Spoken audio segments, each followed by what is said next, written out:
Afternoon, guys. Welcome to Freedom Deal Live. What are we? The 10th of March, believe it or not. We are 3 months into this year, far out, quarter gone. So let's actually kick off with that. Who's on track with their goals? All right, we're no longer just coming out of Christmas anymore. We're no longer sort of just starting. We're well and truly 3 months in. So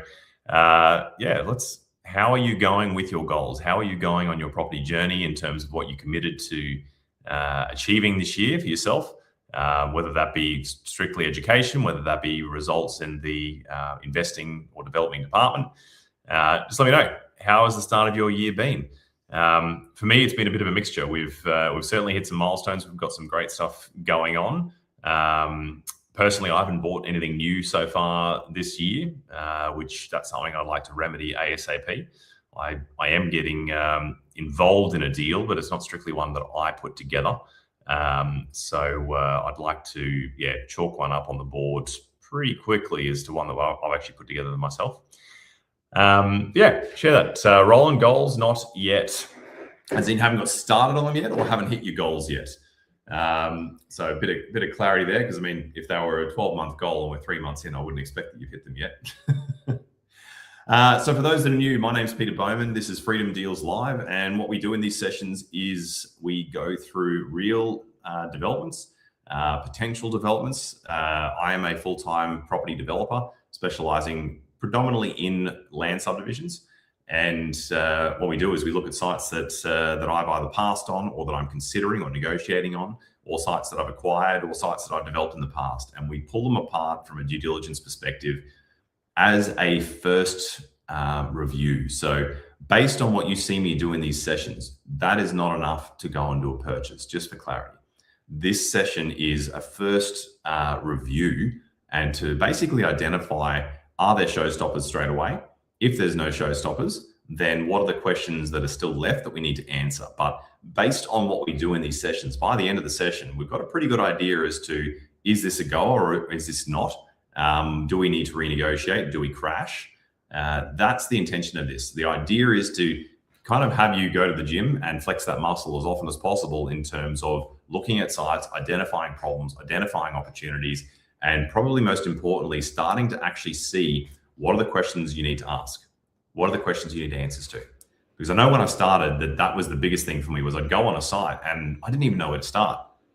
I'd be looking around and it's like, okay, I think there's opportunity here, but what's all the stuff that I don't even know I don't know? So that is the intention of these sessions, is to get you flexing that muscle, to get you familiar with what to actually look at when you go on a development site, when you're doing the due diligence, and ultimately figuring out, what can you pay for this site? And an interesting thing which we're going to go through in the site today is, I'm a preacher of, be an expert in a specific strategy. You can spread out later on and add other ones, but when you're getting started, don't fall into the trap of thinking that you need to know a little bit about everything in order to not miss an opportunity. It's not how it works. Because if the opportunity is just floated to the top for people just to pick off the top, well, everyone would be doing this. It's deeper down where the opportunities are. And the only way you identify those is by going deep in a strategy, deep in an area, and really knowing that stuff and that area inside and out, so you can see the opportunities that other people miss. So when you're doing that sort of due diligence, with that practice, you're going to get much faster at it. And that's what you need. You need to be able to clear out the rubbish sites as fast as possible. Roland, no room to hide here, is there? No, haven't started yet. Absolutely no room to hide, Roland. What are you going to do about it, mate? I'm going to kick off with this site, but this would be a good opportunity, mate, for you to renew your commitment to your goals and make a commitment to everyone on this call as to what you're going to do about it and when. Goals do not achieve themselves, guys. And something that I learned a long time ago is, if you've been saying these things about, this is what I want to achieve, this is what I want to do, I want to be a developer, I want to do property development, I want to be financially free, all that sort of stuff, have a look at your actions, because your actions speak to your true commitments. So if you're saying all of that stuff, but your actions don't line up with that, then there's something else you're more committed to, because your actions speak to what you're truly committed to. Now, that could be you're committed to staying comfortable. That could be you're committed to staying safe. That could be you're committed to maintaining your identity exactly as it is because you currently gain significance from that identity in some way, shape, or form. For me, I had done my first deal, but then one of my mentors put it to me, he's like, mate, you keep talking about being a full-time developer, but your actions aren't saying it. So what are you actually committed to? And for me, what I realized when he hit me between the eyes with that after some soul searching was, while I liked the idea, it also petrified me, because on the career path that I was on, there was at least some significance to it. I wasn't a big fish, but I was climbing the ladder pretty quickly, and that gave me significance. If I was to have left that and go into full-time development, I would have left being a relatively large or at least decent sized fish in a smaller pond, and I would have moved into a big pond being the development game, and I would have been a very insignificant fish. That I realized was what was actually holding me back. When I identified that, then I could deal with that. And I finally got to make the decision as to, is that really what I'm about? Is that really what I'm committed to? Am I willing to have that be my limitation? I decided it wasn't, and the rest is history. But you've got to do that self-reflection to identify those things, because ultimately nothing changes unless something changes. So if you're saying you want to do these things, but you're doing nothing about it, there's a reason. You need to identify what that reason is, and you need to get past it. Anyway, hope that helps. Bit of psychology. Okay, so this session today is a 1 into 2, which is exactly where I started out. I started out with a 1 into 2 subdivision, and it was a little house at the front which we renovated, and we created a battle axe driveway down to a block of land at the back, so the free block of land in the rear. So let's have a look at this from an aerial perspective first. And again, in keeping with what we've been doing of late, I'm just trying to clear that stuff off. Tell me what you see first. All right, so I'm just going to call out a few things as I start reviewing it. Okay, so let's have a look at the depth of the site. The site is roughly 80 meters in length. It is almost 16 meters wide. Has an existing dwelling. It's mostly cleared, which is great. This tree here looks like it's sitting on the boundary. I'm not exactly sure where the roots sit. And then let's have a look at the street view. This is us here. Okay, so we have overhead power lines on our side of the street. And we have currently an overhead connection. So does this neighboring property, which looks newer. Okay, now it seems to me quite clear that the site slopes away from the road. Okay, first orange flag, we'll call it. We won't call it a red flag, we'll call it an orange flag. So for those that are new to this, you need to achieve a legal point of discharge. Legal point of discharge basically means, where are you draining your stormwater to? You can't just drain the stormwater willy-nilly into your neighbor's property and flood their property. Even though that may have been how it was in the past, when you now go to develop it, you are responsible for creating a legal point of discharge for your site. If you can't, it won't be approved. Roland, narrow frontage house would need to be demolished. Well, let's have a look at that. So yeah, it doesn't look like a whole lot of clearance down this side. Maybe 1.5 meters. Can we get a better view down here? Probably about the same there. So yeah, let's call it 1.5 meters or something. In this particular council area, you need 5 meters of space down the side for a rear access driveway. So unfortunately, yes, it does appear that this house would need to be demolished if we were to do a battle axe situation here. Now, questions that always come up from that is, could we shift the house? Can we move the house back, et cetera, et cetera? Look, this house, depending how it's set up underneath, possibly, like as you can see, it's a brick base there, but it does kind of look like your typical house up on stumps, which might have just been enclosed in underneath. So it depends what the situation is, but theoretically, yes, you may be able to move that house back onto the rear block so that you retain the value of the home. Question is it worth it? So to shift a house, the numbers that are often thrown around is, it costs 40, 50 grand to shift a house. True. That's for the company that actually does the physical move. They turn up and they pick it up and they plonk it down. That's all they do. The question is, what have you got to do in preparation for that, to prepare it for them to be able to do that work? And what do you need to do after it to actually have it be a functional house again? Because you've now moved it away from all its infrastructure. It's water, it's sewer, it's electrical, communication, all of that stuff needs to be redone. You've also got to do something underneath the house. Are you going to do a slab? Are you going to build in underneath? Are you going to just do slats around it? Like, there's all of these flow-on costs that come from it. I would say these days, if you manage to do the whole exercise for under 150,000, you've done well. And that's not allowing for building in. Pardon me. That would be probably something like just shifting it and just slatting in underneath. I don't even know if you get a slab for that these days. So the question then is that house worth more than 150,000 or way more than 150,000 on that block? If the answer is, oh, well, if we move it back there, that house adds 300,000 in value to the land, okay, maybe it's worth it.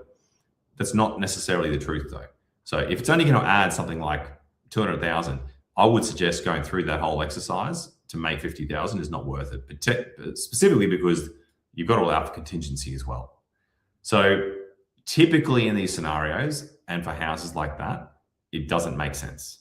Typically, it's just a bucket through it and get rid of it, which is a $30,000 cost rather than a $150,000 cost. So that is definitely the first thing, is because I don't believe this house is in particular disrepair. So there is actually a decent amount of value in this home. So demolishing it is not ideal. Okay, let's keep going out though. All right, what's this road? It's Brickworks Road. It's not a main road, but it is a thoroughfare. You can see the quality of housing around doesn't look amazing. It's not horrible, but it's not amazing. Okay, all right. Let's have a look. Anything else from the aerial view that you think we need to have a look at? Let's just actually zoom out and get a bigger picture. All right, so these look like newer properties across the back here. All right, nothing else I want to see from there. Just pop in the comments if there's anything you want to see. And remember, guys, I do check the comments after the fact. So if you're watching this and it's not live, just pop your questions or comments into the YouTube comments section, and I will come back to them.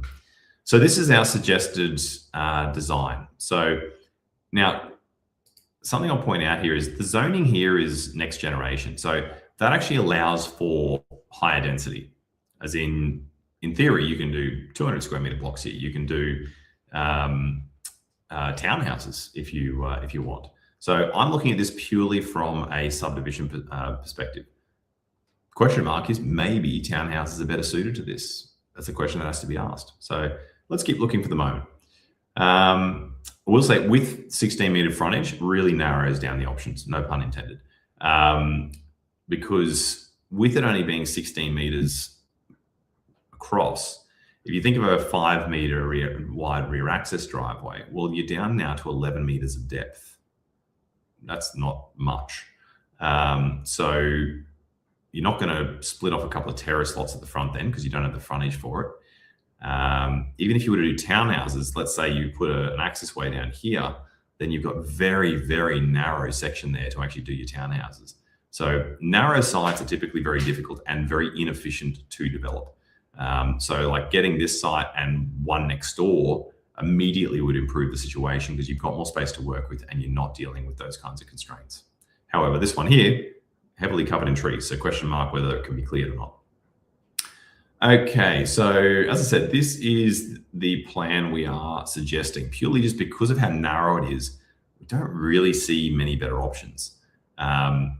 If it was wider, then absolutely with this amount of land, you could do more lots. But because of how narrow it is, there's just really not many options. So this is 842 square meters at the back, but really it's a 642 square meter rectangle with an access handle. This then becomes 435 square meters and roughly 11 meters in width. So that's a pretty standard block. That's a pretty standard block. They're both fairly neat and tidy. We'd have no trouble selling them. So that's all good. All right, let's have a look at services.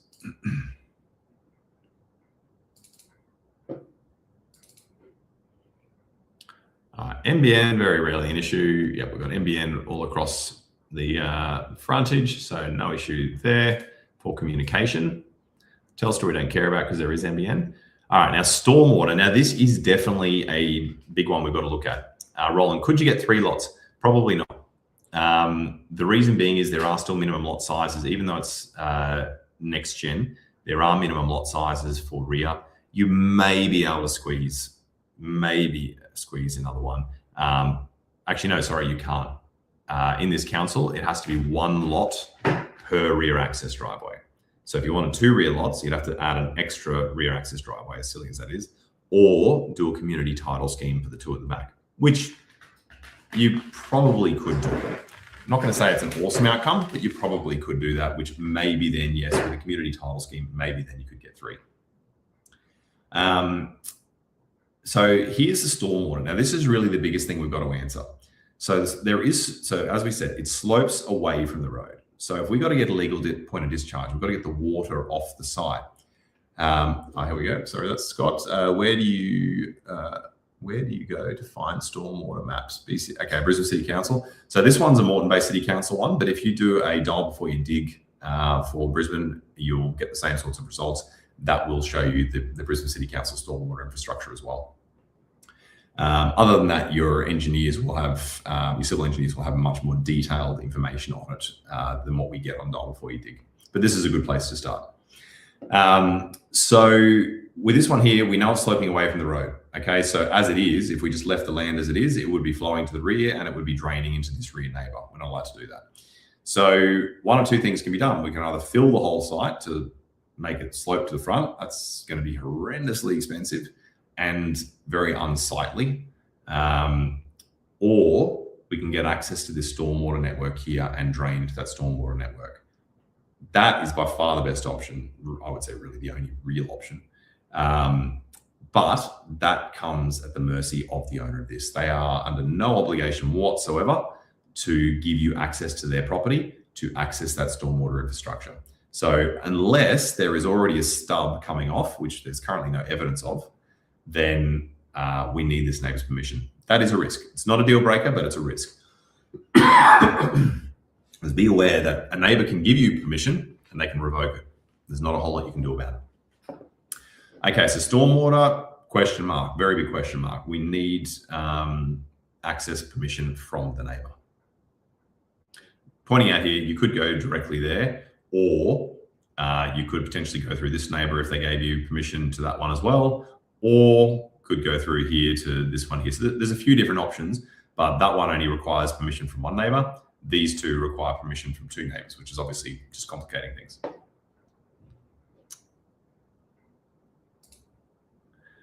Okie doke.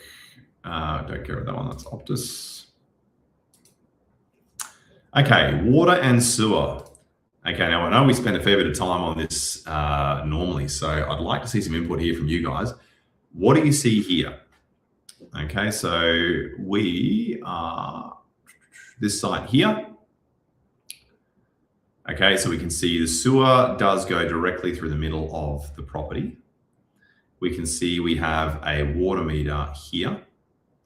We can see that we have a water main across the road, and it is a reticulation main, not a trunk main. Okay, so what does that mean to you? All right, now I know the comments are a little bit lagged, so I'll turn those comments on so you guys can see each other's comments. What do you see here? Is this great, or do you see challenges? What are the things, the questions we need to ask, and what are the things we need to consider in determining whether this can be serviced, and if it can be serviced, what's the likely cost? So you say, Roland says, water is great, sewer is in a good location, but no manholes. Okay, so let's start with the sewer. So sewer, I would concur. I would say that's actually, as far as rear lots, that's probably as good as you really want it. Logical, obviously, connection for the existing house and not a very long run for the rear house. The one thing we did notice with the land sloping that way is the back would probably need a bit of fill so that the house sewer can actually drain to the sewer line. Now that depends on how deep that sewer line is and the contours exactly here, but that is a consideration. We don't think it's a massive amount needed, but possibly. Now water on the other hand, so the water main is on the other side of the road, and we've got a water meter, but that will be most likely a road crossing just for that water meter as it exists. That's not great. What that means is for any new water connection, we are probably going to have to do another road crossing. And Brickworks is not a small, quiet side street. It is a thoroughfare. So to do a road crossing here for water probably talking road closures, probably talking traffic control, and making good of the bitumen and all sorts of other stuff. So all of a sudden, the water becomes quite expensive. So is it a deal breaker? Don't believe so, but it has definitely just increased the complexity and increased the cost. Roland, there's no water under the street on the same side. Hard to see. No, so we're looking at this blue line across the street. That is the actual water main. On our side, we've just got the little blue M's, which is a meter. Or if we look at the key over here, it says water service. But yeah, so you can see how there's one of those to each property, each individual property. Yes, the way this displays is I do not expect that there is a water main on the other side of the road that we can tap into. We've actually got a dual road crossing. So like I said, not a deal breaker, but complexity and expense. And depends on who controls this road. If it's a state-controlled road, you pretty much just walk away. I don't believe Brickworks is, but that is something that we would check. No gas in that area. Energex, we already know it's overhead. Okay. So from a servicing perspective, what are the things we've seen? We have seen that stormwater is solvable with permission from neighbours. Okay, so it's not a red flag, but it's an orange one. Water, complexity is higher and cost is higher because we've got to cross a road. We need to determine who controls that road, and we need to allow for a higher amount of cost for that water crossing. Other than that, it's fairly straightforward. But I will say from my perspective off the bat already at this point, I would be like, oh, this isn't looking good. Why? Because we've got to demolish the house. We've got to demolish a pretty decent house. So in this market here, when we're looking at these sorts of properties, if there's decent value in the house, being able to justify demolishing it is very difficult in terms of the cost. And the general rule of thumb, as I always say, is you need to be creating at least 2 more lots to justify demolishing a house. And that rings even more true these days. So right off the bat, I'm expecting it to fail the feasibility. That's where my immediate perception is, unless I'm picking it up for an absolute steal. But let's do the exercise and let's see. Okay, so this is one prepared by one of my team earlier. So let's go through it. I actually haven't gone through this line by line yet, so let's do it together. All right, so he's allowed 17 months, 3 months settlement, 8-month lead in until we get on site. So that's basically your DA period. 6 months construction and 3 months titling period. All right, wouldn't take 6 months to construct this, but I like his conservative nature. And yeah, things can blow out. And we would have a Christmas in between, which effectively loses you 2 months. We're allowing a 20% buffer on construction, so that equates to 36 grand as it is currently calculated. Now, currently they've got a purchase price in here for 750,000. All right, so sewer, he's allowed 6,000. Connection within the property, no additional run. I'd say that's a bit lean. I'd say there is a bit of a run to do for that rear property. Water, he's allowed 12,000 connection road crossing. Look, I'm going to leave it there for now, but I've got to say I'm skeptical. I suspect it will end up being more than that. But at this point, being a first run, let's just see if it's worth spending more time on. I'm not really too concerned if it's dollar for dollar accurate. Stormwater, he has allowed 30,000. So this overrides this in our feasibility. He's allowed 30,000. So basically what he's doing there is he's allowing for having to run a pipe from the property with street frontage to also drain that to that stormwater network in the back. Power and telecoms, he's allowed for design and construction because we are going to have to take power down to the back block. House demo, he's allowed 35. Erosion sediment control, rear access, he's allowed 25. Earthworks, 20. Look, they all seem fair for an initial run. Do I expect the numbers to vary a bit? Yeah, sure. But again, remember, this is basically for us to figure out, is this worth spending any more time on? New road, footpath, seepage pit, turf, none of that is needed. Retaining walls, we're not expecting to have to do retaining, just a mild amount of fill at the back. So we haven't allowed for that. Fire hydrant, I believe, yes, we will at the back of a rear access driveway, which is a bit exy. Now, could be wrong. That's something we can check when we get out there. Basically, we find the closest fire hydrant, and I think from memory, it's got to be 80 meters. But just by the length of that driveway already, that brings that into question. So I'm going to suggest that we do need to do a fire hydrant. Bit of tree clearing, and he's allowed some escalation there on some of these auto-calculating prices due to inflation. Okay, closing costs, all of our usual fees for doing a 1 to 2 subdivision. Won't go through those line by line. Pardon me. He's allowed 680,000 for the rear lot, I think it was. Double check that.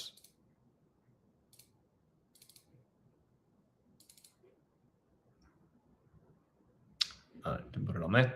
All right, so I believe it's 680 for the rear lot, 750 for the lot at the front with the house on it. Okay, and he's allowed 6.5% interest rate, no interest rate for an investor. So he's assuming that either we are funding the whole thing ourselves with cash, or it's a joint venture where I'm not actually having to pay an interest rate. Okay, now this is telling me that the deal's going to need about 500,000 in cash, and about 600,000 from the bank if we're doing an 80% loan on the purchase. All right. So if we could buy it at 750,000, that's looking pretty sick. So it looks like we need to be buying it more like 700,000. Well, here's the bombshell. They want about 1.2 for it. So why is there such a discrepancy? Why is there such a massive difference in what we can pay for it as a development site versus what they want? Well, first of all, what they want and what it is worth are not necessarily the same thing. So that's the first thing we've got to address. Now, I'm not saying they're wrong with their expectations of market price, but in reality, it is very common for people to be wildly wrong in terms of what they think their property is worth for a development site, especially with ones like this where they are very inefficient. To have a property of that size in that zoning, to only be able to get 2 lots, it's a very low yield, and to have to demolish the house, so demolish the existing value, and to have to do all this infrastructure just for 2 lots, it's horrendously inefficient. As opposed to if the dimensions of that block were different and we could potentially get 3 lots, 4 lots, 5 lots, then you're spreading all that cost out across that many lots. So Scott, existing house value blows this out. Yeah, the reality is with this site is its highest and best use really is just as a house with a big block, or like in a perfect world, you'd get the site next door, and even then it's still not a wonderful subdivision site. I think it's still going to be a better townhouse site than a subdivision site. But yeah, just the reality is this particular site is not best suited to a 1 into 2 subdivision. It's just a very inefficient way of using that property. Definitely not best and highest use. So, is their expectation of 1.2 million reasonable? Probably reasonable as just a house with a big block of land. Because based on the cost of land at the moment and the cost of construction, without being intimately familiar with the house values in that area, it seems about right. So this is a really good example to highlight that development is not always the best and highest use for a property, and strategy matters. Now, based on this, do I now go and price it up as a townhouse site? Hell no.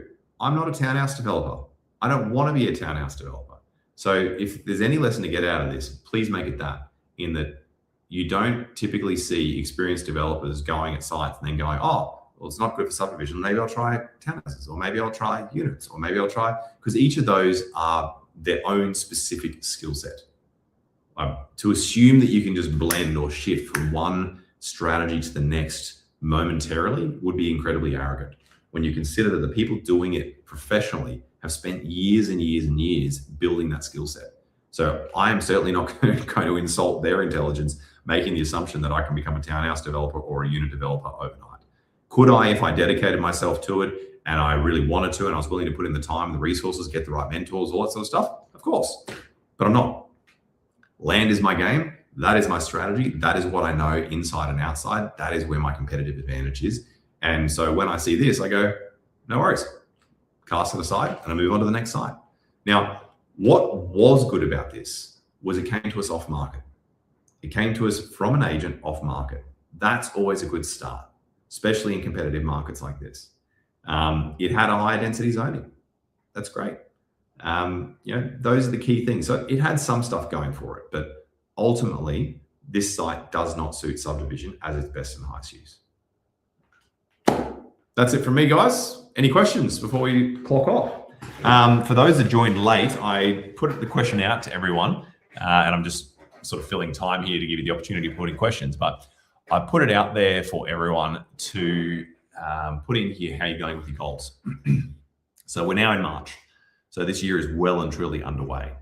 And before you know it, it'll be end of financial year and all the rest of it. So my question to you is, if you haven't already, be worth reflecting on where are you at so far? Have you started this year the way you wanted to? Are you taking the right actions to fulfill on the commitments you made to yourself, with your goals, to your with yourself, to your family?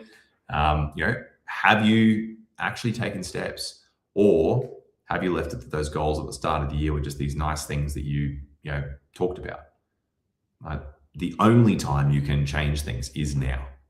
So if you've done nothing else, just when you get off this, pick up your phone and make a phone call that forces you to take further action. Make that phone call that you've been unwilling to make. Send that email that you've been unwilling to do. Throw the hat over the wall. Okay, is what I'm saying, is put yourself in a situation where you have to take more action, because if you don't do it, no one else is going to do it for you. No one cares about your life as much as you do. So if you're not willing to do it, no one else sure as hell is going to do it for you. So what's one action you can take today that is going to give you the biggest step forward towards your goals? Just make sure you take one, at least one today. All right. That's my plea over. I hope that was valuable. Again, any guys watching it after the fact, just pop the comments in YouTube and I will get back to you.